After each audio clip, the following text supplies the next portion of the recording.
6,531 জন শিক্ষককে সুপারিশপ্রাপ্ত করে চূড়ান্তভাবে সুপারিশপ্রাপ্ত করে এই রায় বিচারপতি মাহমুদুর রাজি এবং বিচারপতি ফাতেমা নজিম স্যার এই রায়কে বাতিল করেছেন। এই রায় ফিরে পাওয়ার জন্য আজ 7 দিন ধরে আমরা রাজপথে আন্দোলন করতেছি। আজকে আপনাদের চালান দিয়ে রাখি, এই মেসেজটা আপনাদেরকে দিয়ে রাখি। আমি আশা করি এই মেসেজ সরকার মহলে যাবে, প্রশাসনের কাছে যাবে, বিচারপতির কাছে যাবে। কালকে 12টার মধ্যে যদি এই অবৈধ রায় বাতিল করা না হয়, রাষ্ট্র যদি এই অবৈধ রায় কালকে 12টার মধ্যে বাতিল না করে, তাহলে এই আন্দোলন কঠিন থেকে আরো কঠিন রূপ ধারণ করবে। এই শাহবাগ চত্বর জনসমুদ্রে পরিণত হবে। আমরা আমাদের অধিকার ফিরে পেতে চাই। আমরা হয় মরব, না হয় মেরে যাব। আমরা যতক্ষণ অবধি আমাদের যোগদান পত্র নিশ্চিত না করতে পারবো, যতক্ষণ অবধি আমাদের যোগদান না দেওয়া হবে, ততক্ষণ অবধি আমরা রাজপথ ত্যাগ করব না, আমরা আন্দোলন ত্যাগ করব না। তাই উপদেষ্টা ডক্টর মোহাম্মদ ইউনূস স্যারের দৃষ্টি আকর্ষণ করে বলছি, আপনি সব সময় নারীদের প্রতি সজাগ ছিলেন, নারীদের অধিকার নিয়ে কাজ করেছেন।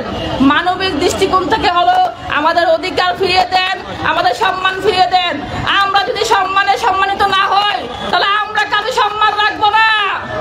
আমরা আমাদের অধিকার ফিরিয়ে পাওয়ার জন্য আমরা যা করার প্রয়োজন আমরা তাই করব। আমরা আন্দোলন কঠিন থেকে কঠিন রূপে নিয়ে যাব। ধন্যবাদ সবাইকে। ঠিক আছে, দেখি আরেকটা ক্লিয়ার করে একটু ধরেন।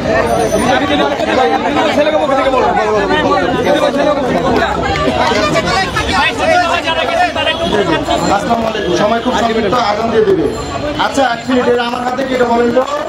এটা নিয়োগপত্র দেওয়ার পরেও, নিয়োগপত্র ইস্যু করার পরে নিয়োগ বাতিল হয়েছে, সেটা পাকিস্তান আমলেও হয়নি, সেটা স্বৈরাচারের সাথে করেনি। এটা বিগত ফ্যাসিস্ট সরকারও এই উদ্ধত্যপূর্ণ আচরণ করতে সাহস পায়নি, কিন্তু আমাদের সাথে এটা হয়েছে। আমরা এটা কোনোভাবেই মেনে নেব না।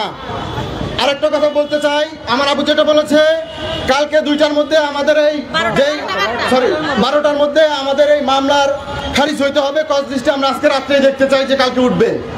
যদি সেটা না হয়, তাহলে কালকে আবার এই বাংলা রাজপথ বাঘিনীদের পদচারণে কম্পিত হবে।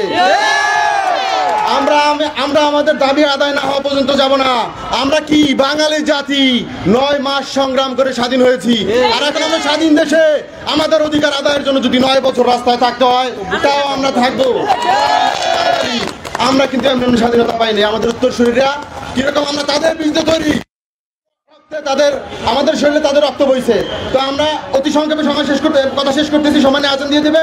আমাদের আলটিমেটাম কালকে 2টার মধ্যে, 12টার মধ্যে এটা সমাধান করতে হবে, এবং রাত্রেই আমরা একটা কজ লিস্টে দেখতে চাই। আর যদি না হয়, তাহলে আমরা কালকে থেকে কঠোর কর্মসূচি যাব। কারণ আমাদের পিঠ দেয়ালে থেকে গেছে। আলোচনা কি হয়েছে সেটা ব্রিফিং করেছে, আপনারা ওটা থেকে দেখে নেবেন।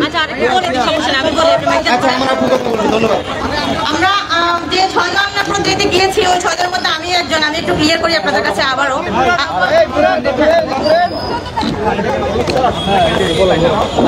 আপনারা ইতিমধ্যে অবগত হয়েছে, আমরা 6 জন যখন ওখানে গিয়েছি, আমরা আমাদের সচিব স্যারের সাথে কথা বলছি, আমাদের উপদেষ্টা স্যারের সাথে কথা বলছি। ধীরারঞ্জন স্যার আমাদেরকে 14 তারিখে যেভাবে বলেছেন, তোমরা আমার পরিবার, তোমরা আমার সন্তান, তোমাদের 6,531 জনের মধ্যে থেকে একজনকেও বাদ দেওয়া হবে না, সকলকে নিয়ে এই নিয়োগ কার্যক্রম সম্পূর্ণ করা হবে। সেম ভাবে উনি আজকেও আমাদেরকে এইভাবে আশ্বস্ত করেছেন। কিন্তু কথা হলো, 14 জানুয়ারি আমাদের আশ্বস্ত করার পর আমাদের রায় বাতিল হয়ে গেছে। সেম আশাবাদী আজকে আমাদেরকে শুনিয়েছেন।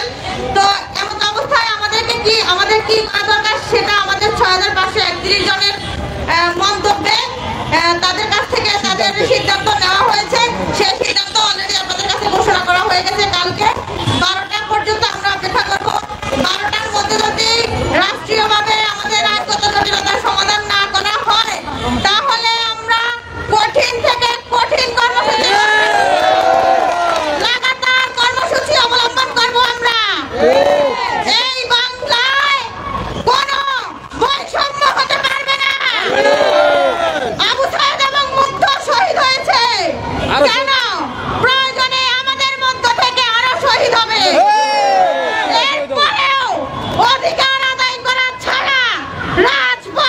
ছাড়বো না, ছাড়বো না, ছাড়বো না।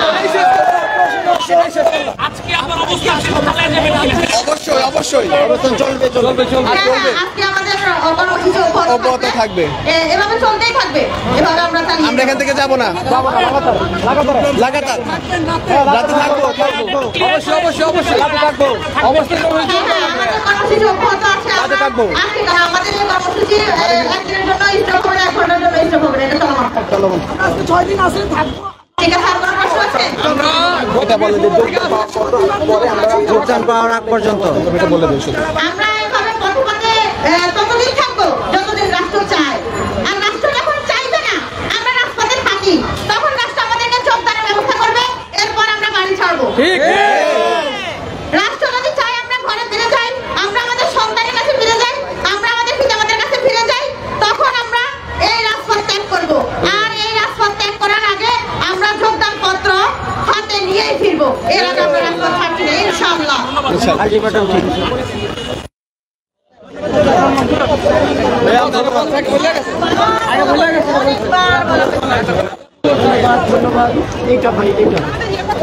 এটা কার